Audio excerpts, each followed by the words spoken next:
श्री गणेशाय नमः. आज आपण ऐकणार आहोत अधिक महिन्याच्या पोथीमधला अध्याय 7व्याची गोष्ट. तर मागच्या अध्यायामध्ये काय सांगितलं होतं की वाल्मिकी ऋषी आता सुदैवाला काय आशीर्वाद देत आहेत किंवा काय मार्गदर्शन देत आहेत हे आपल्याला ऐकायचंय. तेव्हा आपण ऐकूया. तेव्हा वाल्मिकी ऋषी म्हणतात की श्री विष्णू प्रसन्न झाल्यावरती सुदैवाने त्यांची स्तुती केली. मग तेव्हा श्री विष्णू म्हणाले की तुझ्या तपाने मी खूप प्रसन्न झालो आहे. तुला काय वर हवा तो माग. तेव्हा सुदैव म्हणाला की मला पुत्र नाही देवा, मला पुत्र द्यावा, एवढेच माझे मागणे आहे. तेव्हा श्री विष्णू म्हणतात की तुझ्या भाग्यामध्ये पुढच्या 7 जन्मांपर्यंत पुत्र लाभ नाही, त्यामुळे तू हे सोडून दुसरे काहीतरी माग. हे सगळं ऐकल्यानंतर सुदैवाला खूप वाईट वाटलं आणि त्याला चक्कर आली. पण त्याच्या पत्नीने त्याला सावध केले आणि ते त्याला समजावू लागले की का उगाच तुम्ही विनाकारण कष्टी होताय, म्हणजे का त्रास करून घेताय. आपल्या भाग्यात जे असेल तेच आपल्याला मिळणार नाही का, मग आपण तेच भोगूया. उगाच हरीला म्हणजे श्री विष्णूला सांगून काय उपयोग. कारण कसं असतं, आपल्या नशिबात आपण जी कर्म करतो त्याचं फळ जे असतं तेच मिळतं. म्हणूनच आपण म्हणतो की कर्म नेहमी चांगली ठेवावी, चांगला विचार करावा. ती म्हणते की दैवच आपल्याला अनुकूल नाहीये, आपण असं समजूया आणि आपण देवाची भक्ती करत आपलं राहिलेलं आयुष्य काढूया. हे सगळं ऐकून गरुडाला मात्र खूप वाईट वाटलं. तो श्री विष्णूला विनवणी करू लागला की देवा, काहीही करून सुदैवाला पुत्र द्या, नाहीतर कोणी सुद्धा तुमची भक्ती करणार नाही. तुम्हाला सर्व सामर्थ्य आहे, तुम्हीच काहीतरी करा. तेव्हा श्री विष्णू म्हणाले, तू सुदैवाला तुझ्या अधिकारामध्ये एक पुत्र देऊ शकतोस.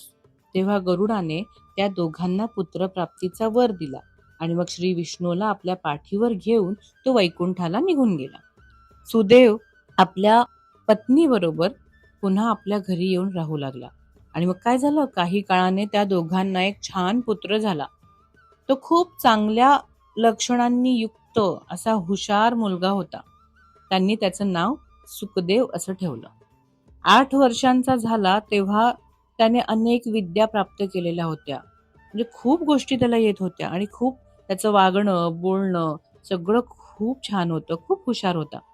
मग काही दिवसांनी देवल मुनी सुदेव ब्राह्मणांच्या घरी आले. मग सुखदेव त्यावेळी तिथे आला व देवल ऋषींना त्याने नमस्कार केला. मग त्याचं सगळे हे वागणं बघून, त्याची सगळी लक्षणं बघून देवलांना खूप आनंद झाला आणि त्यांनी कुतूहलाने त्याची सगळी लक्षणे पाहिली. तेव्हा मात्र सुस्कारा टाकून स्वस्थ बसले. त्यांची मुद्रा बघितली, म्हणजे त्यांचं जे तसं बसणं बघून सुदेवला काळजी वाटायला लागली. तेव्हा त्यांनी विचारलं की काय झालं, तुम्ही अचानक असे का बसलात. तेव्हा देवल ऋषी म्हणाले की हे बघ, बाळाचे आयुष्य किती आहे ते आधी बघायचं आणि मग बाळाच्या लक्षणं सांगायची असं म्हणतात. याची लक्षणं वगैरे सगळी चांगली आहेतच, पण या मुलाला 12व्या वर्षी पाण्यात बुडून मरण आहे आणि ते अटळ आहे, ते आपण टाळू शकत नाही. हे ऐकून सुदैवाला खूप वाईट वाटले.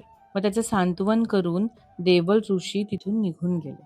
सुदैवाला अगदी मूर्छा आली, चक्कर येऊन पडला तो काळजींनी.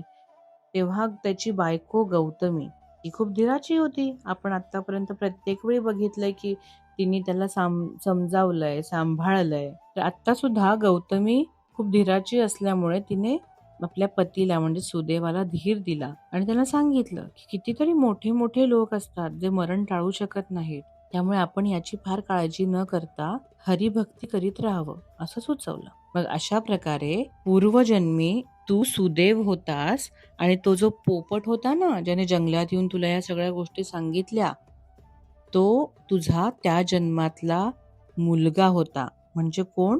सुखदेव, असं वाल्मिकी ऋषी सुदैवाला सांगतात. आणि नक्की तो पोपट येऊन तुझ्याशी बोलला म्हणजे काय झालं, म्हणजे तुझा मागच्या जन्माचा मुलगा तुझ्याकडे येऊन बोलतोय, त्याने तुला मार्गदर्शन दिलंय असं वाल्मिकी ऋषी सांगतात. तर ही होती 7व्या अध्यायातली गोष्ट. आता आपण असेच अजून पुढे जवळपास 30 अध्याय आहेत आणि खूप वेगवेगळ्या गोष्टी असणार आहेत. त्यामुळे आपल्या चॅनलला लाईक, शेअर आणि सबस्क्राईब करायला विसरू नका. भेटूयात 8व्या अध्यायात.